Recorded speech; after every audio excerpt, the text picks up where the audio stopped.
The little girl's innocent voice echoed through the executive office as she ran toward the CEO's desk, arms outstretched. "Mommy," she called out joyfully. The CEO froze, her eyes darting between the child and the embarrassed father standing in the doorway. The question that followed would change both their lives forever. If you've ever believed that family can be found in the most unexpected places, this story will touch your heart. Like, subscribe, and join us for more stories that remind us of the power of human connection. James Sullivan clutched his portfolio tighter as he watched his 4-year-old daughter Emma race across the polished floor of Victoria Chen's office. This wasn't how he'd planned to end their first week at Chen Innovations.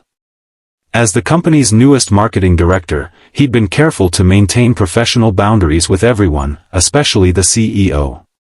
Victoria's expression shifted from surprise to confusion as Emma wrapped her small arms around her legs.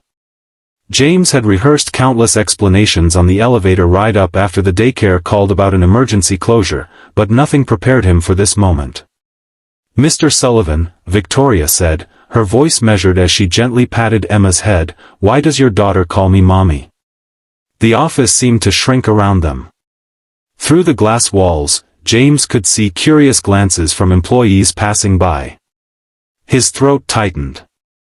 "Emma, sweetheart," he said, crossing the room, "remember what we talked about? This is Ms. Chen, my boss." Emma looked up at Victoria with unwavering certainty in her eyes. "But she looks just like Mommy in the picture." Same pretty smile. James felt the color drain from his face. The photograph on their mantel, his late wife Sarah, smiling on their wedding day. The resemblance he'd noticed himself but had pushed from his mind. Victoria knelt to Emma's level, her executive demeanor softening. "I'm Victoria," she said gently. "It's very nice to meet you, Emma." James finally found his voice. "I'm so sorry about this. The daycare had a pipe burst, and I had nowhere else to." "It's fine," Victoria interrupted, rising to her feet. "But I'm curious about her confusion." James hesitated, aware of the personal boundary he was about to cross.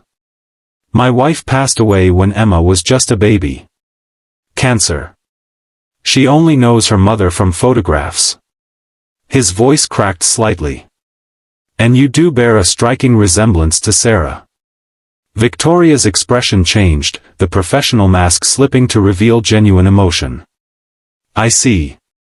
Emma tugged at Victoria's tailored pants. "Can you read me a story like Daddy says Mommy used to?" The silence that followed felt eternal. "Ms. Chen, we should go," James said quickly. "I'll work from home for the rest of the day." Victoria surprised him by checking her watch and then clearing her schedule on her tablet.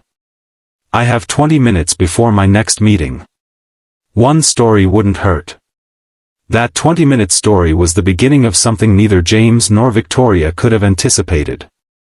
Over the following months, Victoria found herself drawn to the Sullivan family. What began as occasional lunch breaks with Emma when James brought her to the office evolved into weekend outings to the park and museum visits.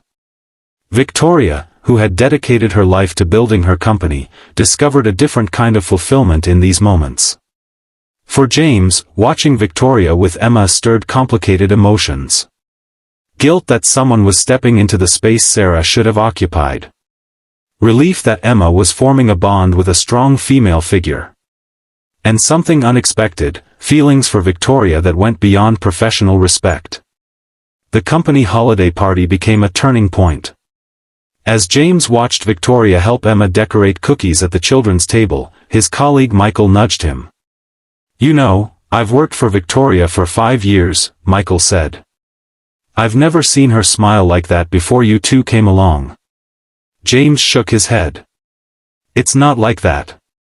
She's my boss." "She's a person first," Michael replied. "And so are you."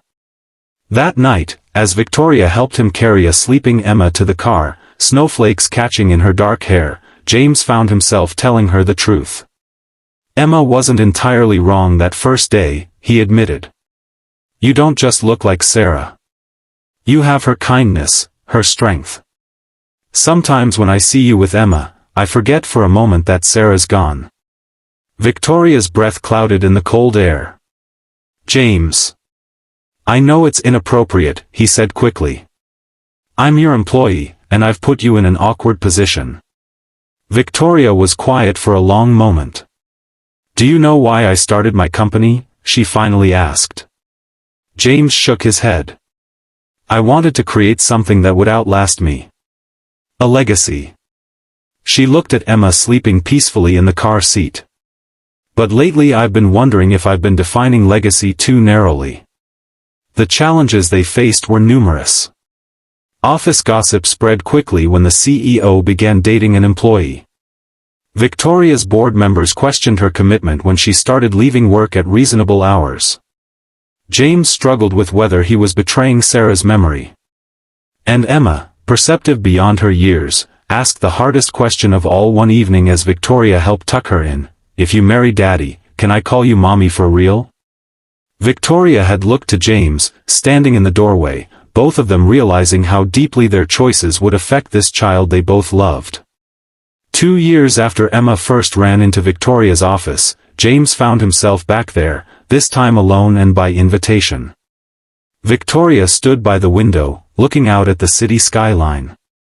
The board approved my family leave request today, she said without turning around. James smiled. 3 months is generous. Not for adopting a child, Victoria replied, finally facing him. Emma needs time to adjust to having a legal mother, even if she's been calling me Mommy for years now. James crossed the room and took her hands in his. Sarah would have loved you, you know. Not just for how you love Emma, but for how you've helped me live again. Victoria's eyes glistened. I never thought I'd find my purpose in becoming a mother to a child who recognized me before I recognized myself. Their wedding was small, with Emma serving as both flower girl and ring bearer. In her speech, Victoria addressed the question that had started everything. Emma asked me once why I didn't answer when she called me Mommy that first day, she said, her voice steady despite the emotion. The truth is, I was speechless because in that moment, a child saw something in me I hadn't yet discovered, that beneath the titles and achievements, I had the capacity to be something greater than a CEO. I had the capacity to be a mother. As they built their life together, the story of how they met became family legend, how a little girl's innocent mistake had revealed a truth that changed all their lives. How family isn't always what you're born into, but sometimes what you find when you least expect it. And years later, when Emma brought home her college boyfriend for the first time, she would tell him with a smile, "Let me tell you the story of how my mom and dad met. It all started when I mistook my dad's boss for my mother." The story of James, Victoria, and Emma reminds us that family comes in many forms, and that sometimes the most beautiful beginnings start with moments that leave us speechless. In the end, it wasn't just Emma who found a mother, Victoria found her daughter, and James found love again.